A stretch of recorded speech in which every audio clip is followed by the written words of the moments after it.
So, ngayon naman, ano yung best way na or analogy para ma-describe yung 50 hertz tsaka 60 hertz? Yan o, nakalagay 50 hertz, 100 to 240 volts, 50 hertz tsaka 60 hertz. So, ibig sabihin, dual frequency. Pwede sa 50, pwede sa 60. Ngayon, marami kasi nagsasabi, meron akong inverter doon sa group. Meron akong inverter na galing sa ibang bansa, which is rated for 60 hertz, 50 hertz lang. Ngayon, ito ang best analogy. Ang hertz, parehas yan sa timing ng makina. So engine timing. Kasi ang makina, 'di ba? Tina-timing yan pag mag-tune up ka, ilalagay mo siya sa top dead center or TDC, yung piston nasa tuktok. And then dun magfa-fire yung spark plug. Pag nag-top dead center, magfa-fire yung spark plug, magge-generate ng explosion or ng burning, which pushes the piston down. So that's one power stroke. Similar dun sa kuryente, ganun din. So ang hertz, yun yung time kung kailan nagpapalit-palit yung frequency or yung I cannot say polarity yung peak wave ng electricity or yung current, considering na alternating circuit sa DC naman, wala namang hertz sa AC lang yan. So pwede ba gamitin ang 50 hertz sa Pilipinas na ang rated ay 60? Kunyari, meron akong 50 hertz na appliance na power supply or inverter.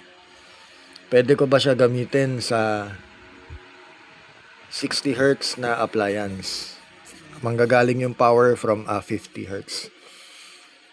Para sa akin, oo, pwede. Kaya lang, medyo retarded yung timing. Kumbaga sa kotse, retarded timing siya, na atrasado. Yung power na pwede niya i-deliver, hindi sakto doon sa optimal or yung top dead center. Ngayon, magkakaroon ng malaking effect yan doon sa design, especially ng mga motor. Kasi ang winding ng motor,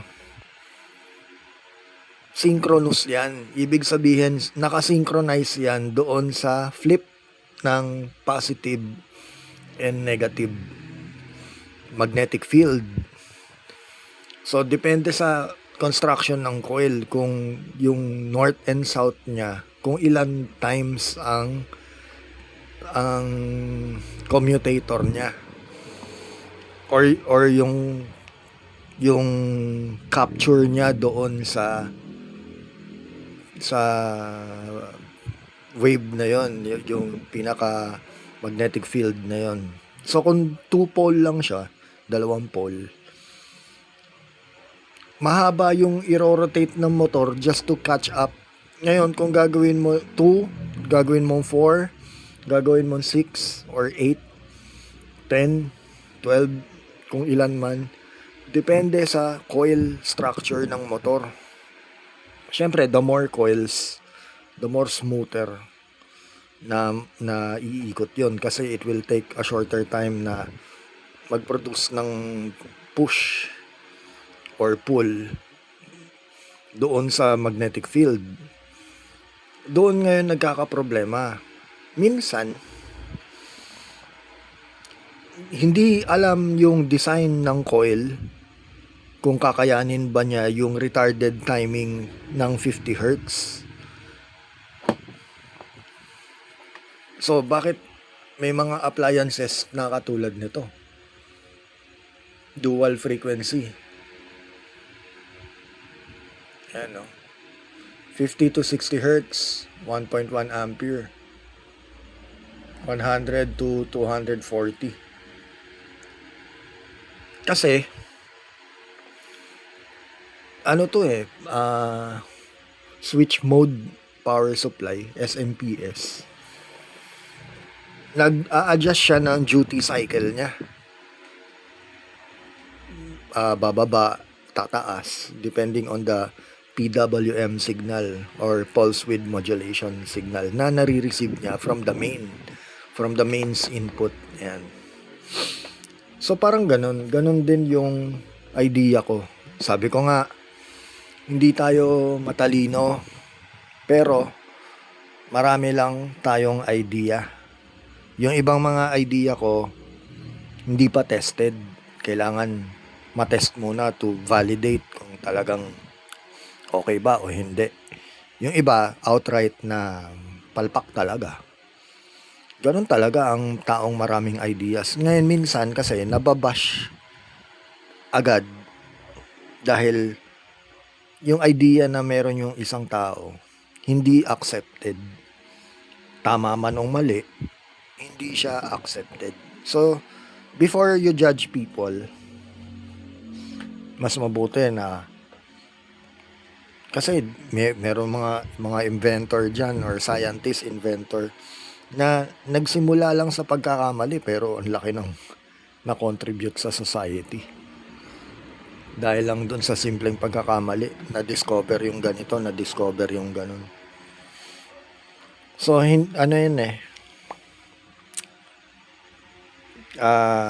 kung talino agad ang basehan, sorry to say, hindi ako matalino. Mas matalino pa yung iba kumpara sa akin. Struggle ako dyan. Pero kung sa idea at idea lang, marami akong idea naman.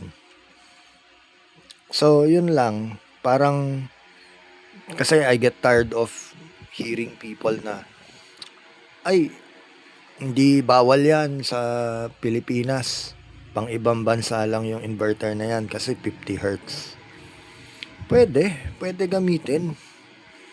Sayang naman kung hindi magagamit, di ba? So, pwede gamitin. You just have to know lang kung kakayanin ng motor. So, how will you know kung you check the design? Not just the label. Ako, check ko yung design ng mga motor. Tinitignan ko talaga kung kakayanin ba niya ang 50 Hz.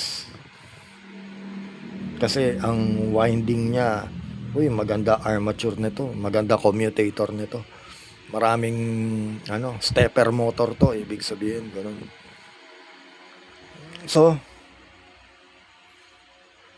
pag umikot na yung certain RPM na ganito, halos di na rin naman mararamdaman yun.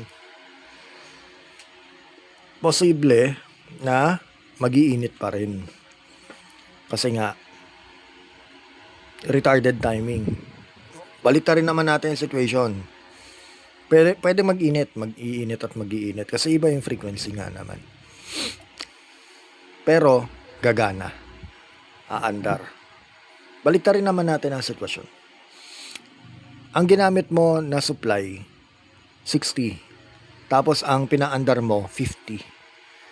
So, advanced timing naman ang kalalabasan. So, parang ang mangyayari, bibilis yung RPM. Advance parang sa kotse, naka-advance timing. Snappy. Ganun.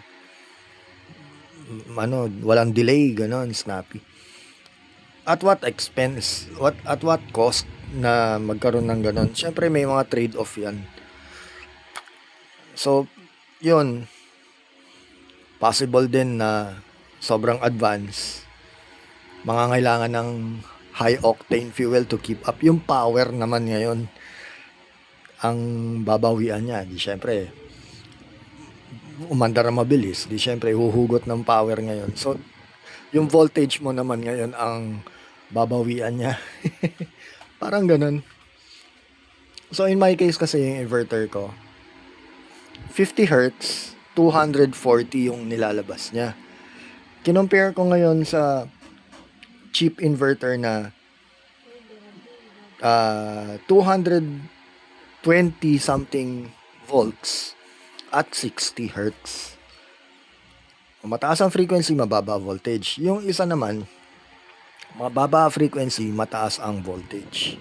So nagkakaroon ng compensation doon sa power and also doon sa timing ng frequency kasi uhugot yan eh. So balancing ano yan. It's a matter of balancing. So pwede ba gamitin? Para sa akin, titignan muna dapat yung design ng isang patatakbuhin na appliance. Kung maganda yung design, kaya naman, pwede siguro, pero hindi advisable. As much as possible talaga, kung rated para doon sa certain frequency, yun talaga yung frequency na i-apply mo doon. So in short, wag naman natin masyadong ibasura yung mga 50 Hz. Gamitin pa rin naman natin. Sayang eh. Kasi may mga appliances naman na dual frequency. So, pwede pa rin.